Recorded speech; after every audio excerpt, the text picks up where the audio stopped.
Welcome to the Filmcast review of The Wrecking Crew, which is one of the top films on Amazon Prime Video as we record this. I'm going to read the plot summary of this movie from IMDb. Estranged half-brothers Johnny and James reunite after their father's mysterious death. As they search for the truth, buried secrets reveal a conspiracy threatening to tear their family apart. End quote. Devindra Hardawar, you had suggested this one for main review. And I am curious what attracted you to this one and whether or not the final film actually ended up delivering on your expectations. Oh, yeah, absolutely. Like, first of all, let me just say, we've been through a rough batch of movies. Send Help was a lot of fun, but we've been through a lot of like depressing award stuff and Sundance stuff. So this was our little break, our little Hawaiian retreat. And I have to say, I freaking love this movie. This movie absolutely rules. This is B-grade action movie. This is the creator of Warrior and also Banshee, which are both shows that are, action heavy, violent, but feature great choreography and stuff. Just making like a kick-ass revenge movie. And I love everything about this. You got Bautista in Badass Daddy mode. You've got Momoa in Lobo mode, like you're saying. Frankie Adams, who plays Bobby Draper in The Expanse, is in this movie. I think the action's fantastic. I think like this is a movie that doesn't get lazy about the action. It always shows you everything that's going on. The fights are well choreographed. There's some really fun set pieces here, including one in a minivan that I was like, okay, just keeps going. It just keeps going.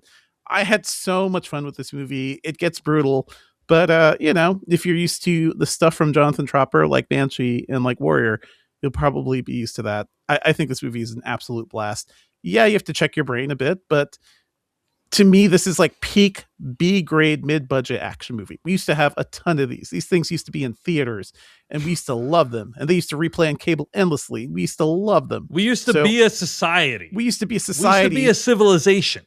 Where we could blow cars up in a random street chase. Like, I think this movie delivers on every level. I'm not expecting a masterpiece here. I'm not even expecting something on the level of like a Fast and Furious. But this movie like punched above its weight several times. I adore this movie. I could watch 10 of these. I hope they keep making them. Jeff Kanata, what were your thoughts on The Wrecking Crew? Well, Dave, I guess you could say my thoughts on The Wrecking Crew are best summed up in the form of a limerick. All right, let's hear it, Jeff.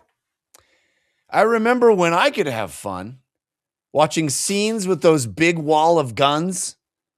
Now it just indicates folks with close-minded traits, and Wrecking Crew's made for those ones. Wow. A little bit of a deep one, that one. I agree with Devindra that there was a time we used to be able to watch this. I go to the movies. I loved watching the big lunkheads killing everybody. Those times are behind me. I can't do it anymore. Wow. I can't do it. The mentality of this movie. I think we're back and forth in this though sometimes, Jeff, because sometimes we talk about stuff like John Wick stuff, or I heard your ballerina review, and sometimes you're okay with it. So, it's a different calculus, because the world of John Wick is a world of assassins killing other assassins. Yes. Right? This is a world of Yakuza fighting people in the streets. These are your down home, just likable dudes who just decide one day to murder everyone. One just happens to be a Navy SEAL. Do you know what our solution to our problem is? Murder. So much murder. Isn't it fun to root for murder? I have a hard time. The movie needs to, I think, for me these days, I understand I'm the one that changed, not the movies, but I need to have a little more justification for the sociopathy. You know what I mean? It's amazing to me how much charm these actors have playing characters that I found completely charmless and frankly repulsive. Everything we're communicated about these guys makes me intensely dislike them. These actors, I love these actors. I find them incredibly charming, incredibly fun, almost all the time.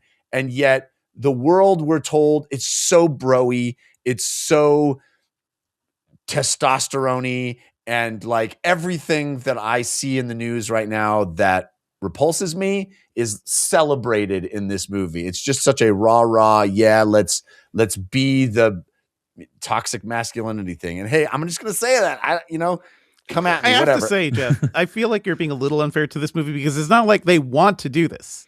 In all of these situations, they are being pushed to the brink of responding to violence being spent towards them. So I hear you. Even like just their like, oh, there better be beer in here. Oh, because I can't go 4 seconds of my life without pounding a beer. Oh, you got the cool motorcycle? Oh, I'm riding the dumb little weenie motorcycle. Oh, every bit of the mentality that is celebrated in this movie is one I loathe. And it is made, you guys talk about dad movies with as a pejorative. And this is like not just dad movie. It's like the dad at Thanksgiving that you don't want to get into a conversation with movie. It's the dad who sends you emails from Facebook. It's like that dad is who the target I don't know audience what for you're Wrecking reading Crew into is. this movie, though, Jeff. Like, you're adding stuff onto this movie because what it shows you, this movie you're missing the brotherhood. Yes, it's broy because it's about brothers, Jeff, who have not spoken in 10 years. Like, this movie actually spends time on the sort of like emotional dynamic of these brothers and their family, which is kind of a messed up family. I hear you. I just feel like this movie is doing more things than you're saying it's actually doing. Yeah. Maybe. Well, Let me just. I have a couple other things I want to say. Please. So I did like. I should have started with the things I like. I did like the milieu. I think it's fun that we're in Hawaii and it's treating that island as something that's not what you expect from something set in Hawaii. And I also, there are some cool action moments. This entire movie, while I think an utter waste of time and a waste of talent and charm of its stars, is worthwhile for one thing. There is a needle drop in this movie that is a new RZA song called Like a Drum. That is one of the greatest needle drops I've seen in a long time.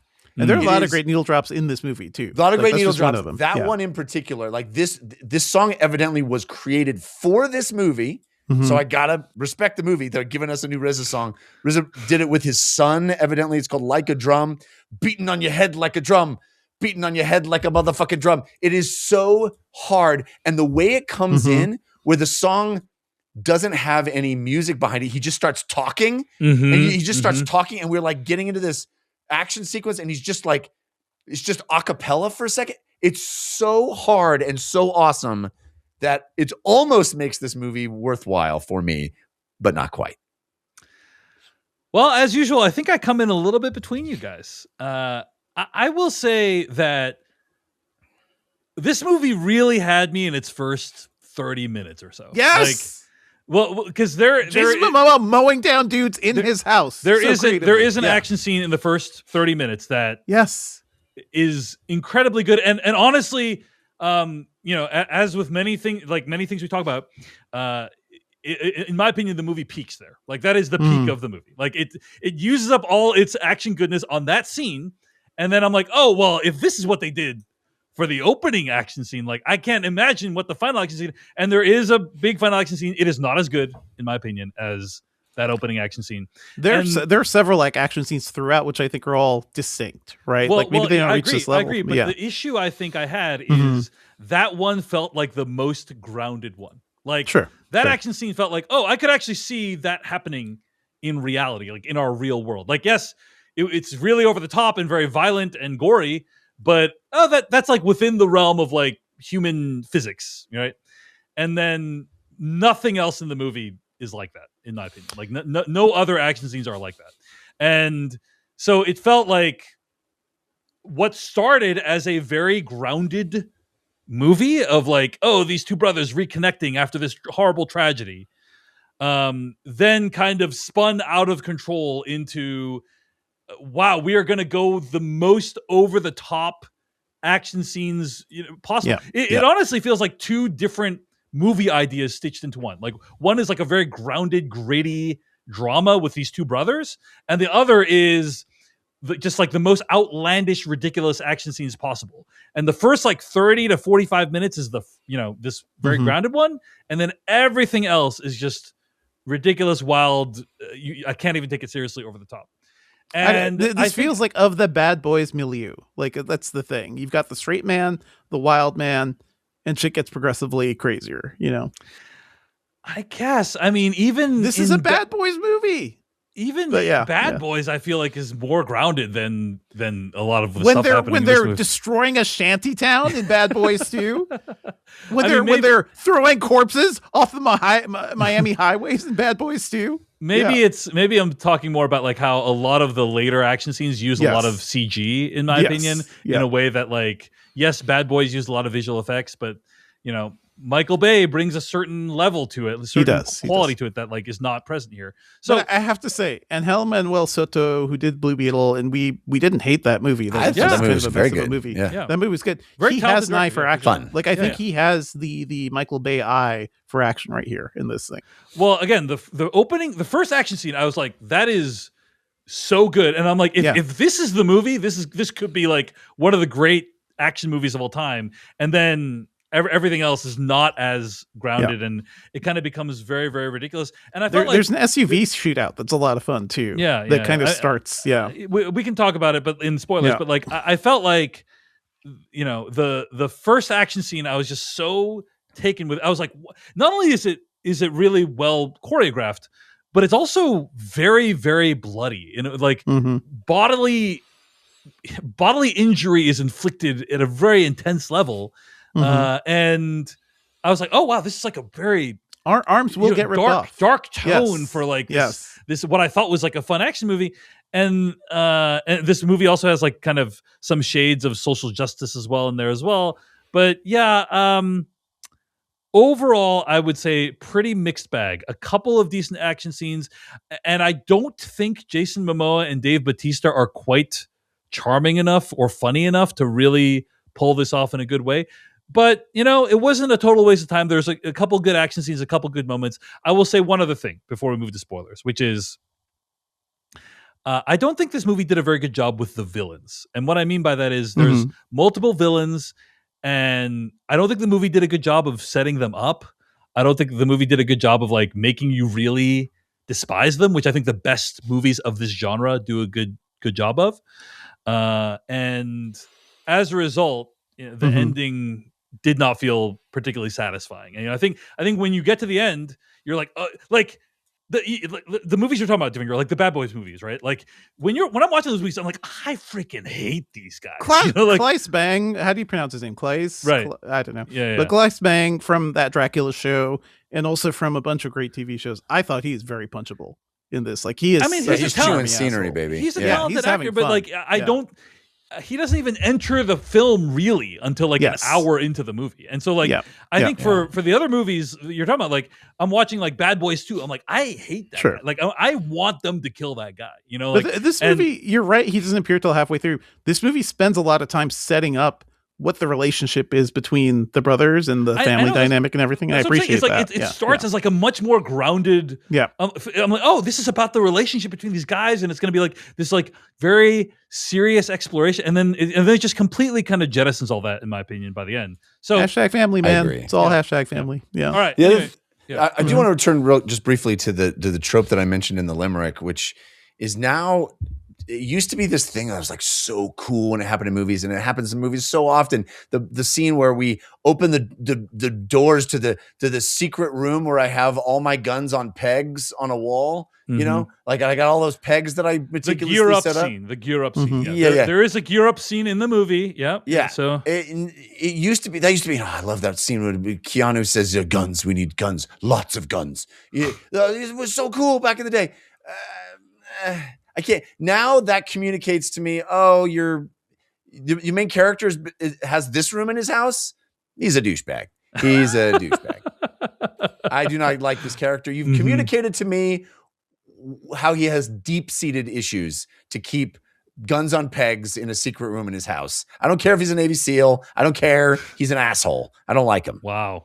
He did nothing asshole. You're just saying anybody who has a gun is an asshole. So that's what you're saying. Anybody that has a wall of guns that they masturbate to, then yes. Yes. Anybody that fetishizes guns to that, yes. I have turned on those people. Yes. All right. Fair enough. Okay. Enough. All right. Let's do spoilers for The Wrecking Crew starting right now. All right. Let's talk about some of the stuff that happened towards the end of the movie, I guess. I mean, first of all, Jeff, old boy reference, man. Old boy reference, come on. You got to see another old boy reference. And the Jeff, well done for those who too. don't know, Jeff recently reviewed Old Boy on an After Dark for the first time. And there is a very famous hallway fight sequence in Old Boy that has been imitated, parodied, and other things. And out of nowhere, watching this movie, all of a sudden, Old Boy homage. That's right? the Reza scene too. That's the Yep. And he ends with a hammer in his hand too. Yeah, and he ends with a hammer. So it's like clearly like a reference to Old Boy, which I loved. I just want to say, like, now that I understand this movie didn't fully click with you guys. I think all the action sequences are bangers. Like that SUV sequence where the Yakuza is behind them and shooting it up. Real cars getting flipped around, like real explosions. The solution to that is kind of hilarious too. Like it's very physical. And then let's have the overall like minivan sequence with the helicopter. A lot of CG there, but then it keeps going and keeps going. We have a hand-to-hand fist fight in the back seat of a Chrysler Pacifica. I think it's shot really well, and I think it's a lot of fun. Like you can't really blow up these highways in Hawaii, but what they do with the action, I think, is a lot of fun. I never expected to see a minivan use like that in a movie like this. Yeah. I mean, I didn't think that scene looked great. And honestly, the thing that bothered me the most, Devindra, about it is Morena Baccarin's character. Morena Baccarin just let me drive. Yeah. Well, because like up until that point in the movie, the movie has like been a fairly realistic depiction of these brothers' relationship. And about like the disappointments and the tragedies of these brothers' lives. And then Morena Baccarin like dumps Jason Momoa at the beginning of the film because he's a complete mess up. But then all of a sudden now she's like into him when their lives are in this horrifying danger. It's more like, I don't know about being into him, but the fact that she can drive, or drive well she in a high stakes situation kisses like him and this. just like kill all those guys, and it's like, and look, I understand what that kind of movie is. I'm simply saying that the first half of the movie is not that movie, and then the second half is that movie. And so that was a little odd to me. I hear you. But and then I didn't think the scene looked particularly good. Here's a thing that was very strange to me about this film. Is how much collateral damage there is. Like that's a shame. I thought that's the thing you guys would harp on, because a lot of other cars get destroyed in the midst of and the film takes great pains to show innocent civilians being killed in the movie. And it struck me that there's a lot of movies that take great pains to let you know that no innocent civilians are being killed. We just watched a movie called The Rip on Netflix. I don't know if you guys know this. So very minor spoiler for The Rip. But in The Rip, they make mention, it's like takes place in this one cul-de-sac. And they make mention like, hey, did you hear about the cartels? They buy up these entire cul-de-sacs. So there's no one in these houses. And so it's like, so that no matter what happens, like no innocent civilians will be harmed. And it kind of makes you root for the good guys a little bit more. Sure. It's just interesting. Also, like we didn't have the budget to fill out these houses, so exactly that too. But it's just interesting that this movie was like, we don't need to do that. We don't need to do that. It's okay that our main leads caused seemingly dozens, if not hundreds, of people to be grievously wounded or killed during the course of this film. We're going to be unapologetic about it. In that way, it is really like a throwback to it is a throwback some of these 80s and 90s. They are not choosing to do this. I mean, the other choice is like they just like die. Right, so it's their escape, and the bad guys are shooting at them, and they're the ones killing everybody. But it is very 80s, 90s action movie in that respect. Yeah. So for good or ill, good or ill. But it made me. It gives you another reason to root against these heroes of the film, because it was like, dude, like I don't know if you know Hawaii's murder rate, but like more people get killed in this movie than get killed in Hawaii in like an entire year, pretty much. You know what I mean? So. And these guys are the cause of a lot of it. The Wrecking Crew is the cause of a lot of it. Go ahead, Jeff. What are you going to say? I just have a question. You guys think, you referenced this at the very top of the show, Dave, the fat John Cena line, which I thought was great. And the movie has tons of those given to Jason Momoa, where he's constantly making pop culture references to describe people. Do you think that's in the script and they're casting a guy who looks like fat John Cena? Or do you think they cast the guy and then on set they're like, let's write an insult for him. Hey, you look like a fat John Cena. Okay, let's put that in the movie. I think that guy looks like he could have been the John Cena like stunt double too. So I agree, but I'm saying what comes first, the chicken or the egg here? I think it's probably the latter. I also agree it's the latter, but that's fucked up because they're just looking at the guy they cast and we're like, how can we insult you? I think it's better. I'm just saying it's better if I'm auditioning for fat John Cena. Do you know what I'm saying? If I know going into the process that I'm going to be called that name and I audition for that, that's the type they're looking for. And hey, that's me. Rather than I'm on set, the writer comes up and it's like, you could call him fat John Cena. And he's like, hey, I auditioned for bodyguard number 2 over here. It's probably a thing where they have him just like sit there and say like 8 insults at him, like different ones until, and they just keep the one that works, perhaps. So now that you guys got to go through this 8 times is what you're saying, Dave. Yeah. He just wants to get a paycheck. He just wants to make his SAG minimums for his health insurance. And now he's fat John Cena for the world. You know what I'm saying? Fair enough. But yeah, Jason Momoa has a lot of the cultural references. He calls Jacob Batalon fat Jackie Chan. Or right, I think he calls him Fat Jackie Chan. By the way, I want to know how they did that scene. It looked like a Texas switch. The parkour scene looks like him. The parkour scene, they did like a Texas switch, but I'm like, who is either the Texas guy who's switch or just CG body the whole time? Who's the guy built like Jacob Batalon who's doing? But shot, it is one shot, so it is like they never cut away. As like no. But the Texas switch is when he passes behind a minivan, so it's like maybe like it's shot to evoke a Texas switch. Whether or not they actually did one, I don't know. But I'm like, who is built like Jacob Batalon who is doing parkour? I just want to know. So I can watch more of their videos. I wonder if they just padded them up too. It's incredible. It's like those little things that this movie does. I'm like, well, yes, of course you're gonna have a Texas switch or something, but also you shoot it as one take. Yes. Right? You shoot it as like one guy jumping from thing to thing, and that is inherently more impressive.